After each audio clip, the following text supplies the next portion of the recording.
whatever it might be, 5,000 per year, over 20 years, it's worth, as they say in banking terms, a capita or a capital value of 100,000. So they can put that on their book as 100,000, and they do. So let's just say they take 10 of these assets, represented by 10 signatures, which is 10 mortgages, and they put these 10 yokes, or assets, into a box. So it's 10 100,000 in a box makes what? $1 million. Nice, cool million. Okay? So then, have you all heard of a corporation called Fitch's, Moody's, Standard & Poor's? There's a few others as well, but these are what you call the rating agencies or valuers, the top end guys. These guys demand big money for doing what we've just taught you, which is valuing stuff. You guys should be paid a lot of money now. Okay? You're qualified as valuers because you know how to value something. If no revenue is coming off an asset, how much is it worth? 0. Now, it's a different dynamic when I'm doing business with Kieran, man to man. We'll get into that in a little while. We'll get into contract law. That's a different dynamic. Kieran might have something of value that I think is of value, and vice versa. But when you're dealing with the bank, it's cold and calculated. There's the asset, 500 a month for 10 months, over 20 years, that's 100,000. 10 100,000 into a box is $1 million. This box now is worth $1 million.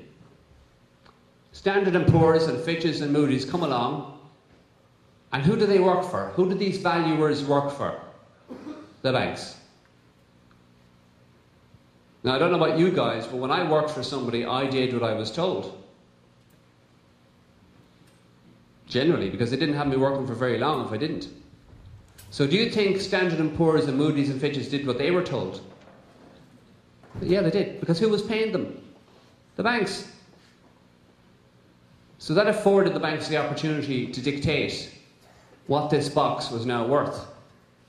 The capital value for those yokes together was that.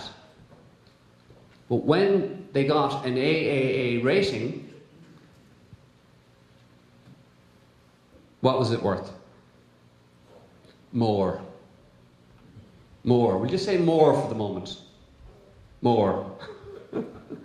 It was worth more. That's why we have 1 million plus. Different boxes, after they're rated, will have different values. Now, what did they do with these boxes? Now, once they got the rating, what were they called?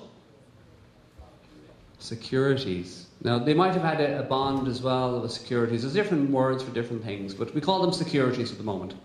So after they got the rating or the valuation put on them, they changed then from being a box of yokes with signatures and mortgages into what we will call, for the moment, securities.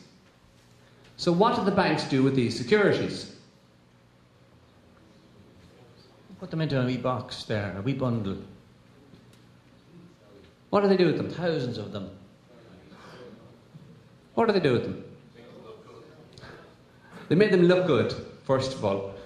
And as Kieran always comments as well, some of the stuff, some of the assets they put in there, some of the houses, some of the signatures, some of the policies that went into these boxes were subprime, as in they weren't worth as much as the others. But they lumped them all in together and they all looked good, as this man said.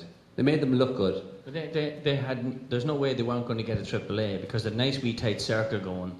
There was Fitch's and Moody's and Standard & Poor's, and once the bonds that we're studying and digging into to see where your stuff is at the moment, some of those bonds are saying things like, well, we'll agree this to be a AAA provided the other two agree. So they had a nice wee thing going. So all that had to happen for them to get a AAA sometimes was that the other two would agree. But if they had something on their balance sheet, like a bad debt or one of these houses that wasn't paying up its 500 a month, they could slip it in along with 14,000 other ones and get it off their bad book, which cleaned up their books again, took the risk out of their accounting, which allowed these same three stooges to value them up at AAA and get their money for doing it. Simple, isn't it? That's securitisation in a box. So, and in fact, you probably won't find any that didn't get a AAA. They all got AAAs, Well, and then they went off through what was known as a packaging company. Now, did the banks sell these signatures that were packaged into securities for less than the 100,000 each of the original valuation? What? Okay. Well, let's just assume for the moment and presume that this information is correct. Okay? Did anybody here get a check through the post after the bank did this to say, well, here's your slice of the action? Anybody?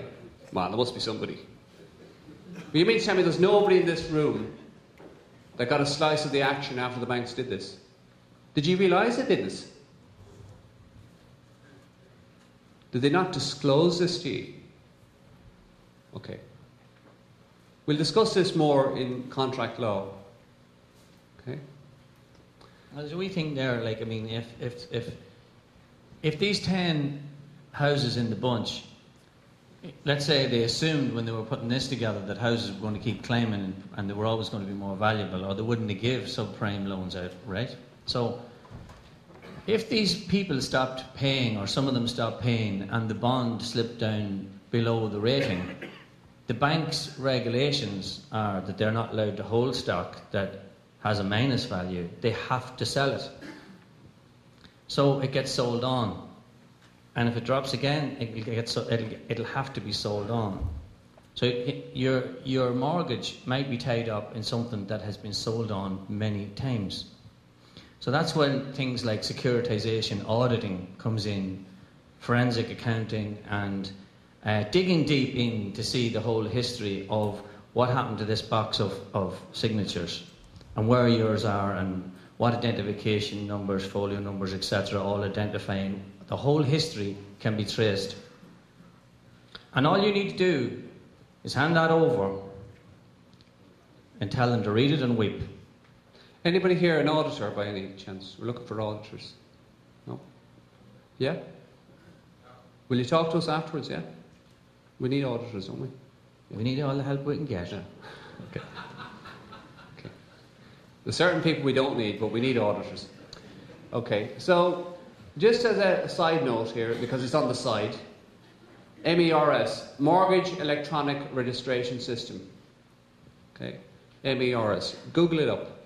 Mortgage Electronic Registration System. And what that is when you give a signature, that then the document that you have signed becomes of value. Okay? And what the bank do, in very, very simple terms, they scan in the document and they put it onto this thing called the Mortgage Electronic Registration System. Okay? Now there's several reasons for this, but primarily the two prime reasons is because it facilitates speed and ease of transfer of documentation. So if it's electronic, it means they can move it from one place to another like that. Okay? Make sense? Very simple. They scan it in, put it onto a system, mortgage electronic registration system, and it means they can transfer it from one bank to another bank to another bank. Now, that's brilliant for the banking system because it's efficient. Now, if you think about when you, will say, signed that piece of paper and documents were transferred from one place to another, a duty was expected to be paid on that. What was it called? Stamp duty.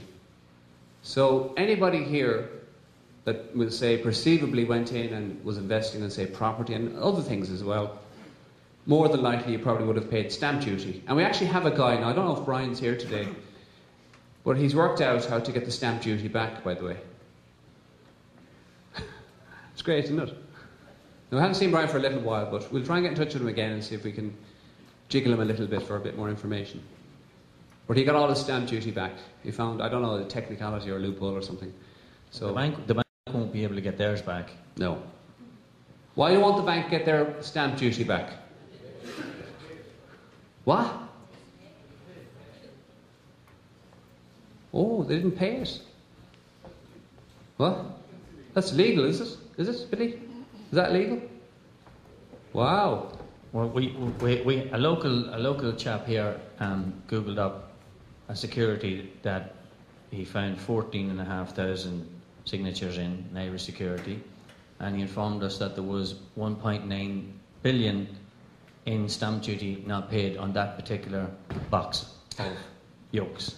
That's a fair just that one wee bondy thing, and the bank that had that didn't pay the 1.9 billion in stamp duty.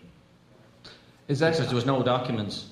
I mean, if they have 14,000 mortgages in, it's actually like they're probably buying like a suitcase. But wouldn't that be a few pallets of files that would have to be transferred to Germany and then to Tokyo and all around the world? So they made it electronic in this MERS system, so they could flick it on a computer in the imaginary world. I don't know if that's tax avoidance or tax evasion.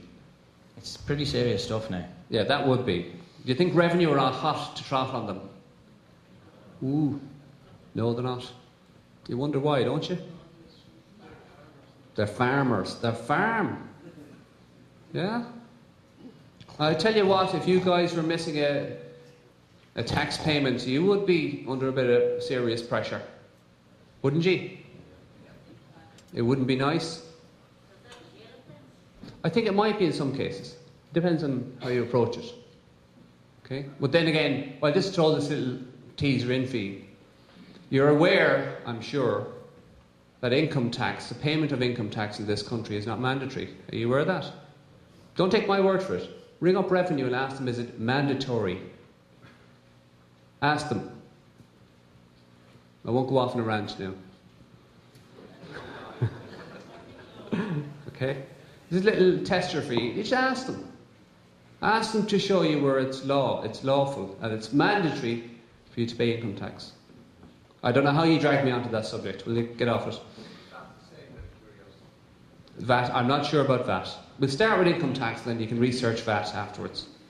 Okay? I'm not sure. I don't know. I don't know the technicalities of it. It's just what we've discovered for the moment, that the banks have not, as far as we know, unless they prove otherwise, paid the stamp duty that would have been applicable for the transfer and the duty to be paid on the transfer documents. Well, check it out. Guys, look, we should say this right at the beginning. Do not believe a word that we say. Okay? Check it out for yourselves. Half the lies we tell are not the truth. Only half. Check it out. Research. Look at this. Where did that come out of? I don't know. Who does own the debt? Are you all clear now? Who owns your debt? Somebody in China. Okay, are you all clear now? This is an easier one. Who doesn't own your debt?